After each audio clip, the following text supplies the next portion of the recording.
i otvaram sa vama rođendanske poklone. Grand Revija, ja ne verujem. Ovaj magazin više inače ne postoji, uvijek sam želeo da budem u njemu. Personalizovana čaša.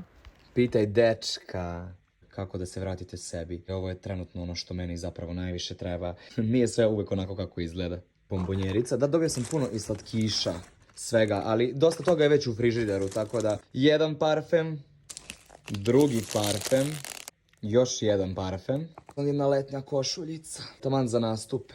Jedna slika sa mojom divnom drugaricom i kreatorkom koja je uvijek tu za mene i naravno prelepa zlatna slika. To je frižider, torba koja je prepuna svega, bukvalno zdravih namirnica, svega, vitamina, alkohola. Koliko originalnih poklona, hvala svim mojim prijateljima. To je otprilike to, nisam baš sve stavio, nešto neka ostane i samo lično za mene, ali eto pišite koji vam se poklon najviše sviđa.